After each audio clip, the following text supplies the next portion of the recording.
New York City, 2001. No tall building had ever collapsed primarily due to fire. But that's exactly what investigators believe happened to the 47-story World Trade Center Building 7 on September 11th. According to a 3-year comprehensive building and fire safety investigation just completed by the National Institute of Standards and Technology, or NIST. Could one use a controlled demolition on any building? Sure. Did it happen to WTC 7 on 9/11? No, it did not. Building 7 was no ordinary building. Among other key tenants, including several intelligence and law enforcement agencies, it also housed New York City's Emergency Operations Center. Have you had anybody come up to you and say Building 7? Have you had Building 7? No, oh, no. Walk around. Yeah. Be on television a little more. You'll get the Building 7 guys. Let us never tolerate outrageous conspiracy theories concerning the attacks of September the 11th.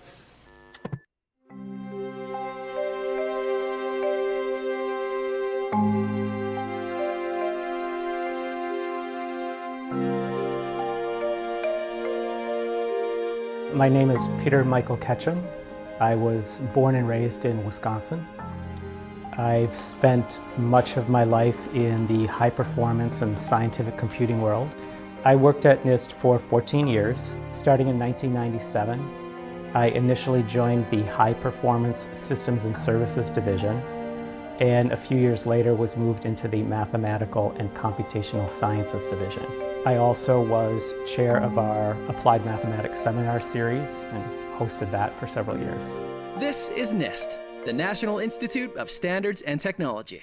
In the United States, standard setting is led by industry, but NIST plays a critical role in supporting, defining, and fostering that effort and coordinating it with the federal government. Over our long history, we have cultivated deep scientific roots that cut across a whole range of disciplines. NIST was given the task of investigating the World Trade Center collapses that, of course, happened on 9/11. Ranking Member Hall and members of the committee, thank you for this opportunity to testify on NIST's role in the investigation into the collapse of the World Trade Center towers. I was not involved in those investigations or writing those reports, but I was certainly aware that that research study was going on. NIST's role, as I understand it, was to investigate the collapses of the 3 World Trade Center towers, and by that I mean towers 1, 2, and 7, and determine why they had collapsed. The collapse of these towers was the worst building disaster in human history. Engineers, emergency responders, and the nation did not anticipate and were largely unprepared for such a catastrophe. I began to look into this in July of 2016. It actually came up in a conversation with a friend that I'd known for 30 years, and she mentioned something along the lines of, gee, do you realize there is some growing evidence that the official 9/11 narrative may not be quite what we all thought it was? I didn't do anything for about a month. I think I just let it sink in. But in the middle of August, I felt very compelled to start investigating. And in a very short amount of time, it became clear to me that NIST's investigation of the collapse of the World Trade Centers was not a sincere and genuine study. And I quickly became furious. First, I was furious with myself. I couldn't believe that I had not noticed this before. How could I have not noticed this for the last 15 years? And that fury then quickly transferred to NIST, my former employer, who I had always thought very highly of, and always felt that NIST did research of the highest integrity. So to see what they had done, what NIST had done with the World Trade Center investigation and report, left me stunned. Good morning. I'm here to summarize the findings from our 3-year study of the collapse of World Trade Center Building 7. Before I tell you what we found, I'd like to tell you what we did not find. We did not find any evidence that explosives were used in the collapse of Building 7. We ran down detailed computer simulations of blast scenarios. This size blast would have produced an incredibly loud sound that was not recorded on videos of the collapse nor reported by witnesses. You want to call your mother or something? You gotta get back from here. You know that. You gotta get back. All right. I know. Was not recorded on videos of the collapse nor reported by witnesses. You want to call your mother or something? You gotta get back from here. You know that. You gotta get back. All right. I know. We ran down detailed computer simulations of blast scenarios. This size blast would have produced an incredibly loud sound that was not recorded on videos of the collapse nor reported by witnesses. You want to call your mother or something? You gotta get back from here. You know that. You gotta get back. All right. I know. Keep your eye on that building. It'll be coming down. What became immediately obvious to me was that there was overwhelming evidence that all three of those towers, 1, 2, and 7, collapsed due to controlled demolition. And the NIST reports focused almost entirely on reasons due to fire and the associated plane crashes and jet fuel. What we found was that uncontrolled building fires caused an extraordinary event. The collapse of World Trade Center 7 was primarily due to fires. What I saw was that the most likely cause, controlled demolition, was not investigated at all. In fact, it was dismissed in 1 or 2 sentences within the report.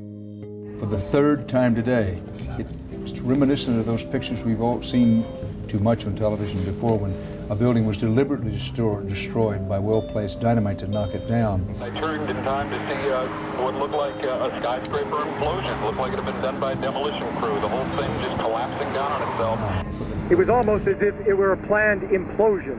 It just pancaked. Dit is controlled demolition. Zeker weten. Zeker weten. Er is nagesprongen. Dit is in opdracht gebeurd. Dat heeft een team gedaan van experts. This is the first time that we're aware of that a building over 15 stories tall has collapsed primarily due to fire. What is special about Building 7, and I think why it has gotten as much attention as it has, is because it wasn't hit by a plane. So that cannot be used as a reason for why the building collapsed. Now, it did have some fires. They weren't terribly notable fires. They were rather modest, in my opinion. And to complicate matters even more, there was an obvious foreknowledge on the part of some people that seemed to know that this building was going to come down. That building right there, the brown building, the tall one, is number 7 World Trade Center. I've heard several reports from several different officers now that that is the building that is going to go down next. In fact, one officer told me they're just waiting for that to come down at this point. The building is about to blow up. Moving back. Rescue workers pushed people away from the scene. We are walking back. There's a building about to blow up. Now, all these stories are not compatible. You cannot have a heavily built steel frame high-rise collapse due to modest fires. If that were the case, it would be extremely unusual for that to happen. So unusual that you could not possibly predict when or if it was going to happen. At the same time, you have people more or less waiting for it to come down, and in some cases, they had reported it had collapsed before it actually did. We are getting information now that one of the other buildings, Building 7 in the World Trade Center complex, is on fire and has either collapsed or is collapsing. We've got some news just coming in, actually, that the Salomon Brothers building in New York, right in the heart of Manhattan, has also collapsed. There were very few people in the Salomon building when it collapsed. I mean, there were, I suppose, fears of possible further collapses around the area.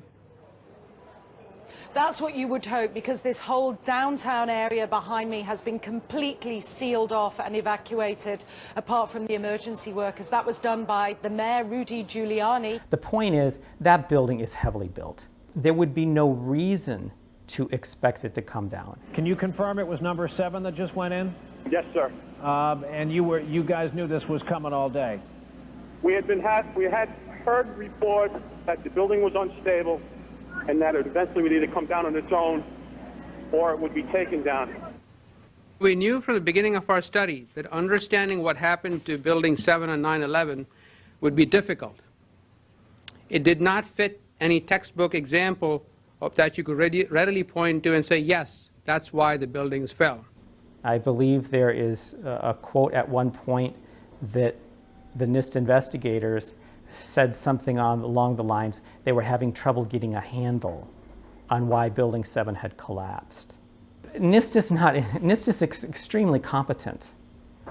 So to have NIST be baffled by the collapse of a building that had only modest fires and exhibits every characteristic of controlled demolition, if they say they were coming up empty-handed and couldn't figure it out, that's not believable.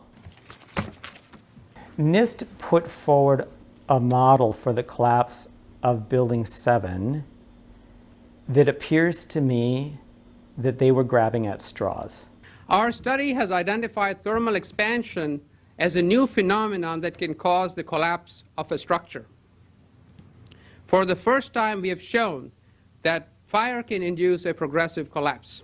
Now, when I was a kid, and many people today are probably too young for this, but there was a cartoonist called Rube Goldberg.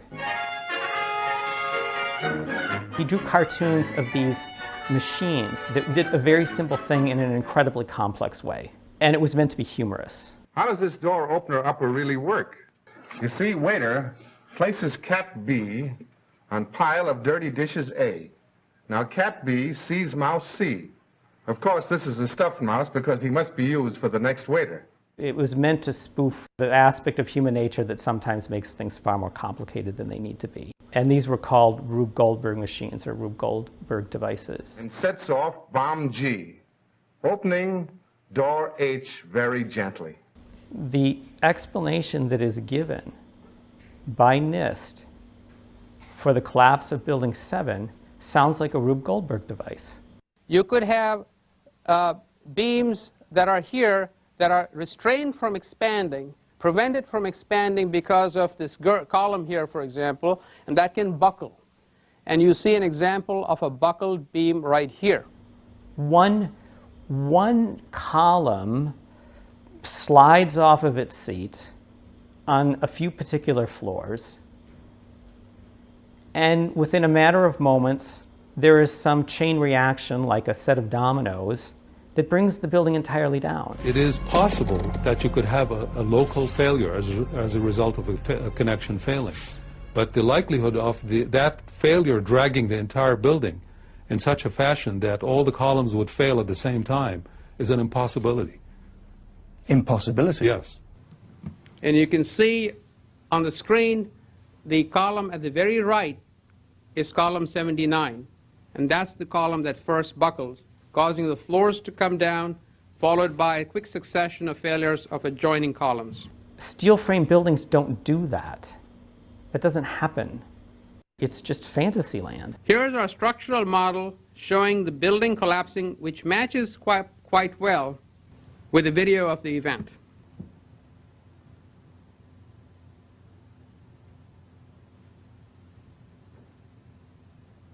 Does the model that NIST produced for World Trade 7 match what we actually saw? No. We heard this sound that sounded like a clap of thunder. It looked like there was a shock wave ripping through the building, and the windows all busted out. About a second later, the bottom floor caves out. The building followed after that. And, you know, I'm reminded of the old fairy tale of the emperor has no clothes.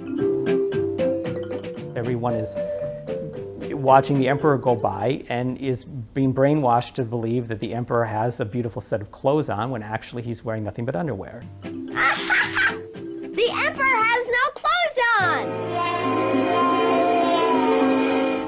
Now, what we see in the NIST model, first they only play the first few seconds of it. We only see a little bit of the building beginning to collapse. It is extremely atypical to build a computer model and create an animation of that model and to show only the first part of it? Why not follow through to the end? Where's the end? And what we do see doesn't match what we saw in reality.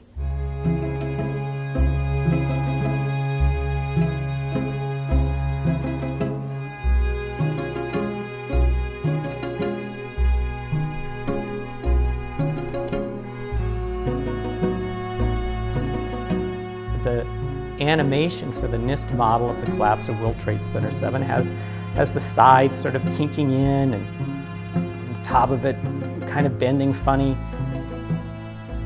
That is not what the video of the collapse of Building 7 shows.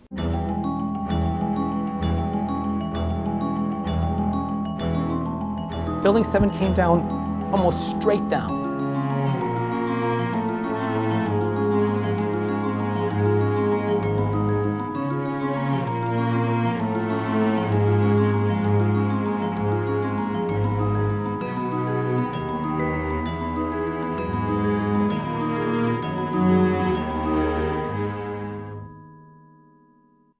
This was clearly, the way the structure is collapsing, this was the result of something that was planned. This is not, it's not accidental that the first tower just happened to collapse and then the second tower just happened to collapse in exactly the same way. How they accomplished this, we don't know. One of the things I noticed in NIST's investigation and reports is this fixation on collapse initiation, as if all that was required was to investigate up until the point that the collapses initiate.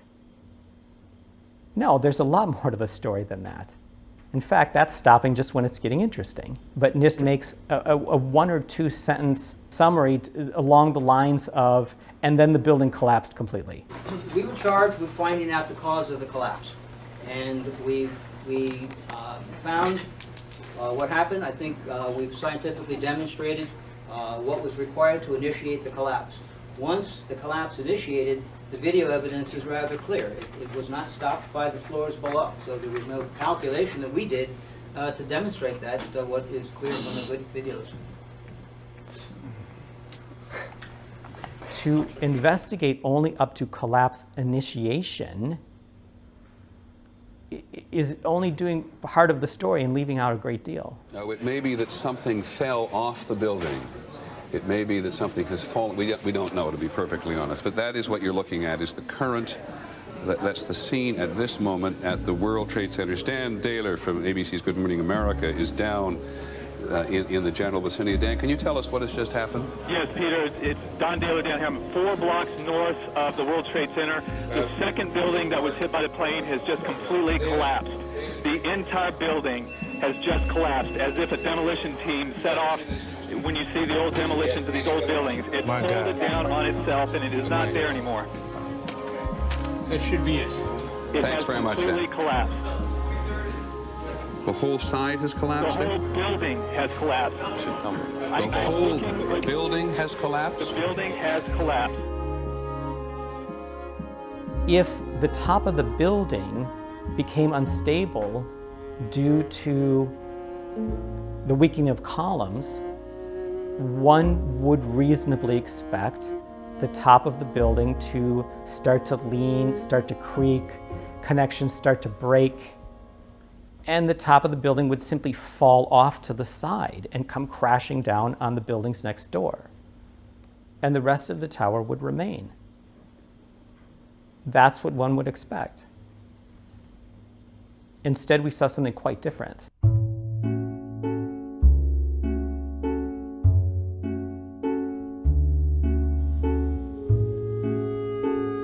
It is not reasonable to think that the weakening of some columns near the impact zone could somehow lead to an entire building collapsing entirely down on itself, symmetrically into its own footprint, with nothing left but bits of dust. That's not plausible, that's not reasonable. Watch some of the videos of the collapses. Look for several things. Look for sudden onset.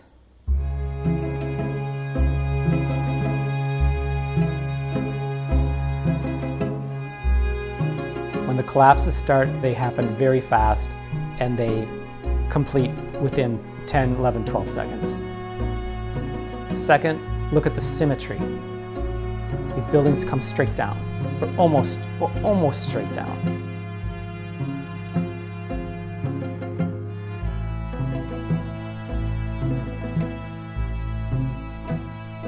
Asymmetric damage does not lead to symmetric collapse. It is very difficult to get something to collapse symmetrically because it is the law of physics that things tend towards chaos. Collapsing symmetrically represents order, very strict order. It is not the nature of physics to gravitate towards order for no reason. It will gravitate towards chaos. It is very difficult to get a building to collapse symmetrically. Mark Loiseau has been in this family business all his life. He knows what it takes to bring a building down. The largest steel structure we've taken down, which I think is still a Guinness record, is the J.L. Hudson building in Detroit.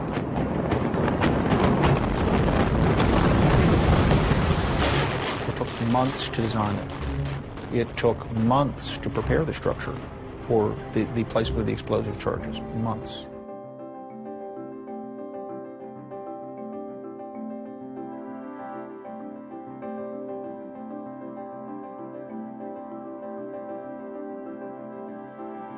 Third, look at the rubble that is left.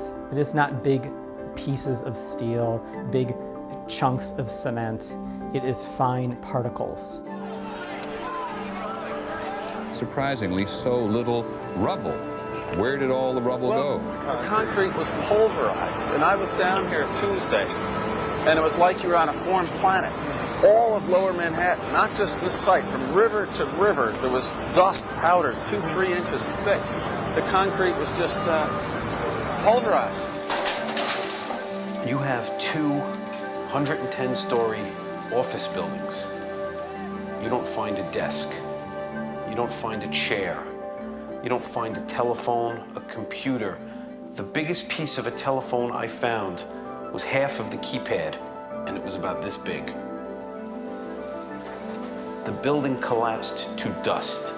And they might also look at those videos to see the explosive nature of those collapses.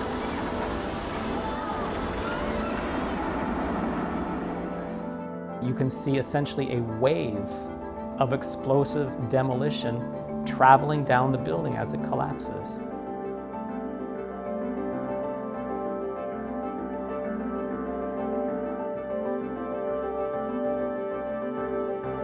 Explosions coming out of windows.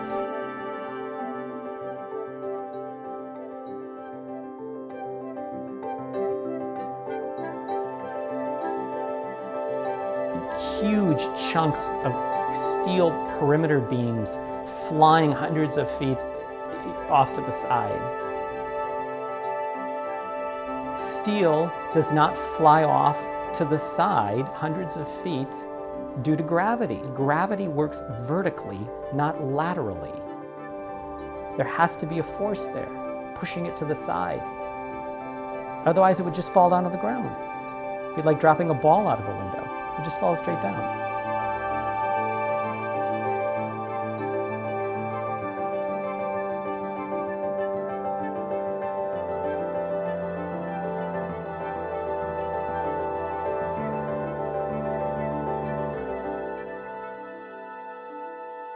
Why did NIST issue a report that seems to do everything it can to avoid investigating the most likely cause, in this case being controlled demolition?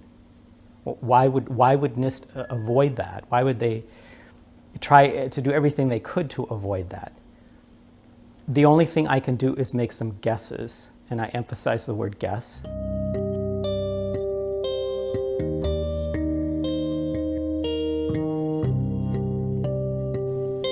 Perhaps they were coerced, perhaps they were pressured. I don't know where that coercion or pressure might have come from, but it is not typical of NIST to do anything short of excellent. NIST is extremely meticulous about their research, and by necessity, they need to be. That is what they excel at. This report does not fit that pattern at all. We really have a new kind of progressive collapse that we have discovered. One thing I think to understand is NIST is a really excellent place to work. And for many of the people who work there, this is a really good position and they have a lot to lose. It is not all that hard to begin to pressure people, make offers they can't refuse, coerce them, and depending on the person or people involved, that can be anywhere from very subtle to very overt. The best I can do is speculate that something of that type happened. We conducted the study without bias, without interference from anyone, and dedicated ourselves to do the very best job we could. And in fact, I would suggest that the public should really, at this point, recognize the science is really behind what we have said. So why didn't I see it? I think the painful truth is that I was living in blindness and ignorance as to what had actually happened. I didn't give it much thought.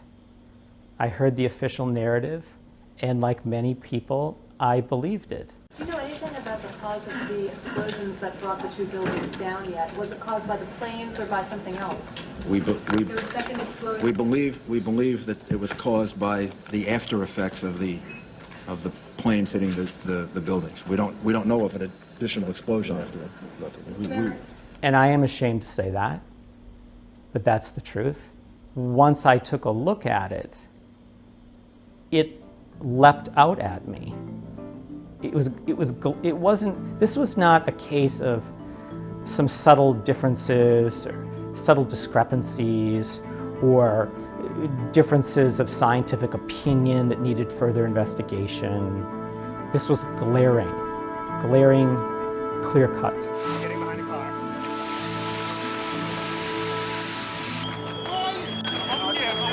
Don't have oxygen.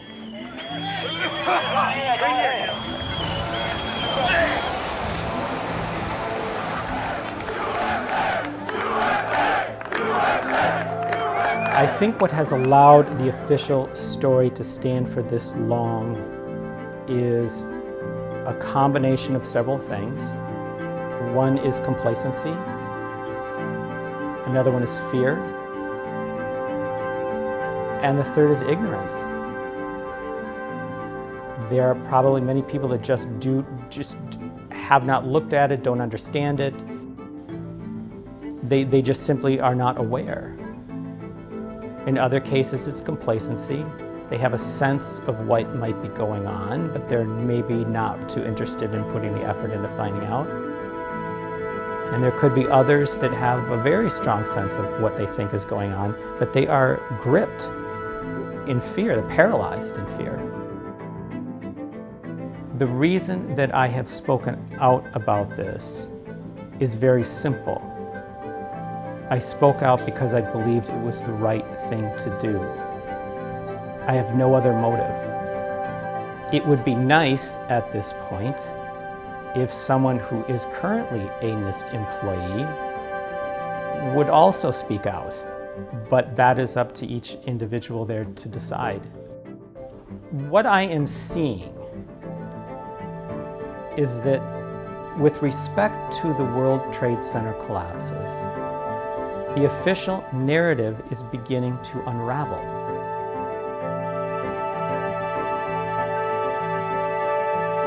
I think there is a good chance that that unraveling will continue and perhaps accelerate.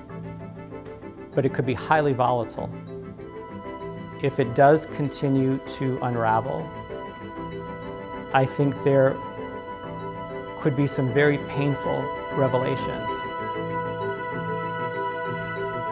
that will be very hard for our country to accept. Our war on terror begins with Al-Qaeda, but it does not end there. It will not end until every terrorist group of global reach has been found, stopped, and defeated. And I don't in any way make light of that. It could be very painful. Americans should not expect one battle, but a lengthy campaign, unlike any other we have ever seen. But the wounds of 9/11 have remained unhealed for too long. And they are festering and rotting, and they are infected.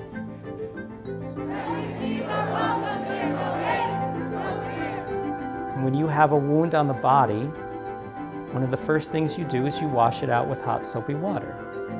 And then you bandage it up. And yeah, it hurts. It hurts while you're washing it. It stings. It's a sharp pain, but you get the bandage on and the pain starts to die down, and a few hours pass, it's down to just a soreness. My point is that truth is the hot, sudsy water with which we wash out the wounds of 9/11 so that they can begin true healing.